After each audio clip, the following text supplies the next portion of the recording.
this story. 3 districts are a cause for concern for Kwazulu-Natal authorities following a spike in new COVID-19 cases. The Premier, Sihle Zikalala, says these districts are King Cetshwayo, Gwala and uThukela.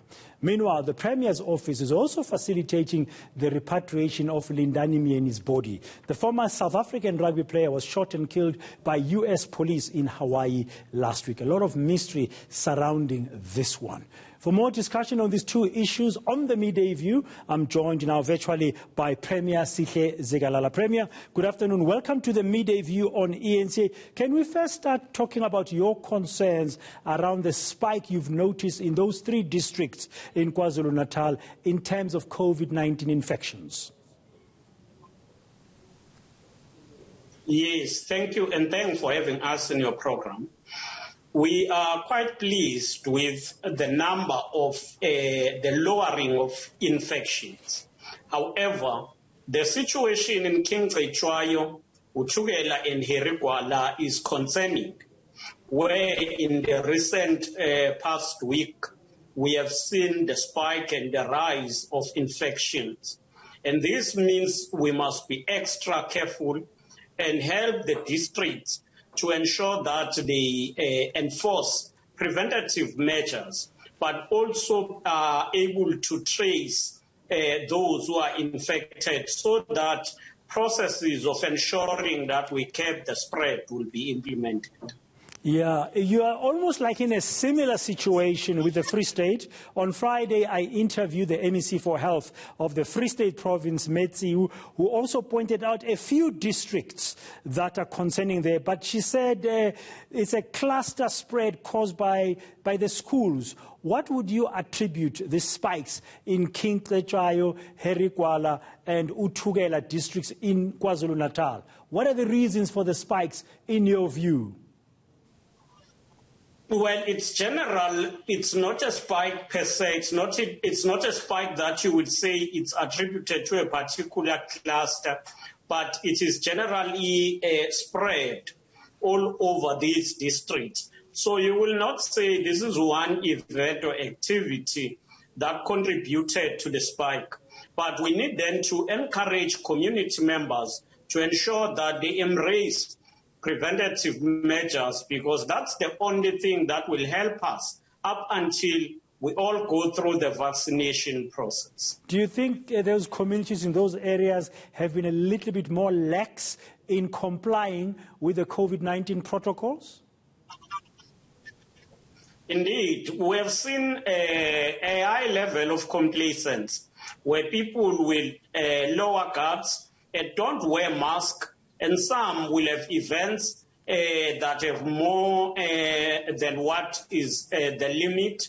And even in some cases, you will find that people, when they go to public activities or public facilities, they will not observe social distancing.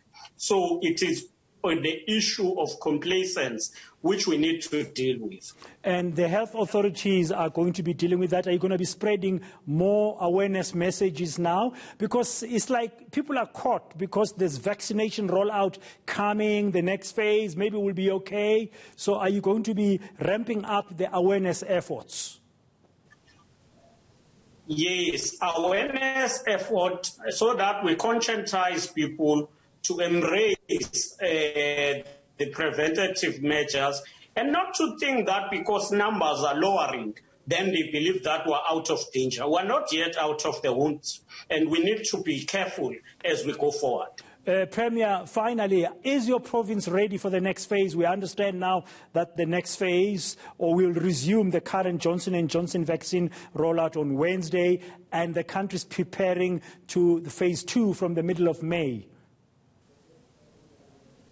Indeed, we are ready.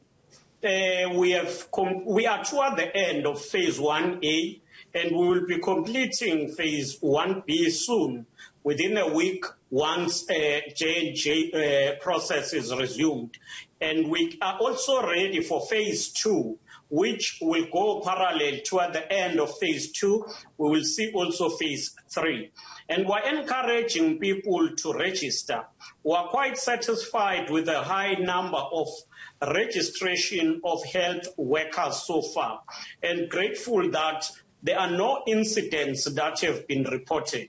Okay, Minister, the other matter we wanted to talk to you about on the Midday View very briefly is the support your provincial government has been given to the family of Lindani Myeni, who was reportedly killed by United States police in Hawaii. What can you tell us about that as the family is preparing to receive his remains back home? We have been working with the family to ensure that the remains of Mr. Myeni are brought back home, and his body will depart United States tomorrow and arrive here on Friday, and we are with the family. The family will guide us in terms of the funeral processes, but we are working together with them.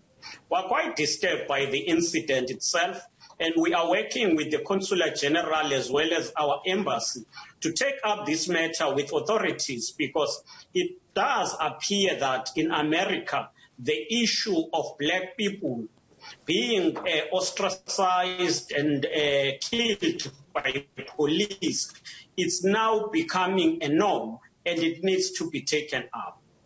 Yeah. Do you know any more details than what we've seen in reports as we try to sketch and put together exactly what happened that led to his shooting and killing?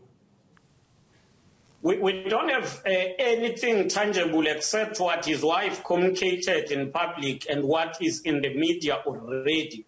Hence, we have said to Ms. Thandi Sunduza, who's our Consular General there, we have insisted that there must be a detailed report on what happened leading to the death of Mr. Myeni. Okay, thank you very much. Premier Sihle Zikalala from Kwazulu-Natal on two matters that we wanted to touch base with him here on the Midday View on eNCA. One, of course, being the issue of COVID-19 daily infections in the province, 3 districts concerning them. And we also wanted to hear from him how the Kwazulu-Natal government is supporting the family of Lindani Myeni, who was shot and killed by US police in Hawaii recently, a former rugby player. His remains will be back on his motherland, the soil where he was born, on Friday.